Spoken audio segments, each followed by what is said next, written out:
સરકારશ્રીએ એસઆઈટીની રચના કરી એટલે મને વિશ્વાસ છે કે મને ન્યાય મળશે। આથી સમાજના આગેવાનોને, ધારાસભ્યશ્રીઓ, સાંસદશ્રીઓ, મંત્રીશ્રીઓ અને સરકારશ્રીનો હું આભાર વ્યક્ત કરું છું। બગદાણાનો વિવાદ, એસઆઈટીની રચના અને પછી તાબડતોડ ગઈકાલે જ એસઆઈટીની બેઠક કરવામાં આવી। રેન્જ આઈજીએ પોતાની પ્રતિક્રિયા આપી। એના પછી હવે નવનીતભાઈની પ્રતિક્રિયા પણ આવી છે અને પહેલીવાર નવનીતભાઈએ એવું કહ્યું છે કે મને ભરોસો થયો છે કે હવે મને ન્યાય મળશે। ન્યાયની પરિભાષા આ કેસ માટે ખૂબ બદલાઈ ગઈ છે, કારણ કે જેટલા પણ લોકો ગઈકાલે પરસોત્તમભાઈના બંગલે આવ્યા હતા, પરસોત્તમ સોલંકીના બંગલે જેટલા કોળી સમાજના લોકો ભેગા થયા હતા, એ બધાને મેં એક પ્રશ્ન પૂછ્યો કે ન્યાય એટલે શું, તમને ન્યાય શું જોઈએ છે અને કયા પ્રકારનો ન્યાય થવો જોઈએ। એટલે એ લોકો એવું કહ્યું કે જે પણ આરોપી છે એનું નામ એફઆઈઆરમાં એડ થવું જોઈએ, સાથે જ એ દિશા તરફ સરખી પોલીસ તપાસ કરે। એટલે પોલીસ પર બહુ જ બધા થયેલા આક્ષેપો પછી ગઈકાલે વકીલો ખૂબ બધા ત્યાં પહોંચ્યા।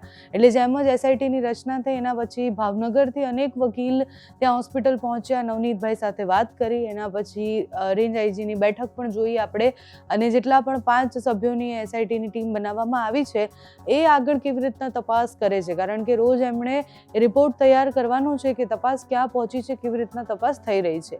મુખ્ય નામ જેની ચર્ચાઓ છેલ્લા કેટલાય સમયથી થઈ રહી છે, એટલે નવનીતભાઈ સતત એવું કહી રહ્યા છે કે જયરાજના માણસોએ મારા ઉપર હુમલો કરાયો છે, એ જયરાજ આહિરનું નામ હવે આ કેસમાં આવે છે કે કેમ, એના ઉપર કોઈ કાયદાકીય કાર્યવાહી થાય છે કે કેમ એ સમય બતાવશે। એસઆઈટીની રચના પછી નવનીતભાઈ શું કહી રહ્યા છે, ત્યાં આવેલા વકીલો શું કહી રહ્યા છે, તે સંક્ષિપ્તમાં સાંભળીએ।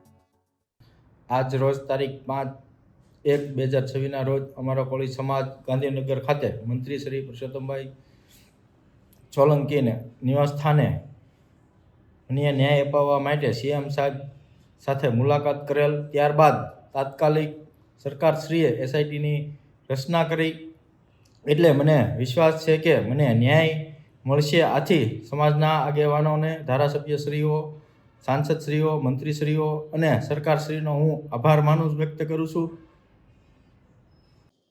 જે બગદાણામાં ગુનો દાખલ થયો છે એમાં પ્રાથમિક રીતે બગદાણા પોલીસ અને ત્યારબાદ કેએસ પટેલ પીઆઈ મહુવાએ તપાસ કરેલી હતી। એ તપાસ વધુ તલસ્પર્શી દિશામાં થાય અને કેટલાક પ્રશ્નો જે હજુ બાકી રહેલા છે એનું યોગ્ય રીતે એનું સતત ઇન્વેસ્ટિગેશન અમારા સુપરવિઝનમાં થાય એટલા માટે એસઆઈટીની રચના કરવામાં આવી છે, જેમાં ધારી એએસપી જયવીર ગઢવીને એમાં અધ્યક્ષ બનાવવામાં આવે છે અને બોટાદ એલસીબીના માણસો તથા એસઓજીના પીઆઈને પણ આમાં સભ્ય બનાવવામાં આવે છે। મારી ઓફિસમાંથી પણ સબ ઇન્સ્પેક્ટર જે છે તે પણ આના સભ્ય છે। હજી આજે કામગીરી શરૂ કરી છે। દરેક પાસાઓની એફઆઈઆરથી લઈને બાકીના કેટલા સ્ટેટમેન્ટ છે બધાનું હજી વિશ્લેષણ કરવામાં આવશે।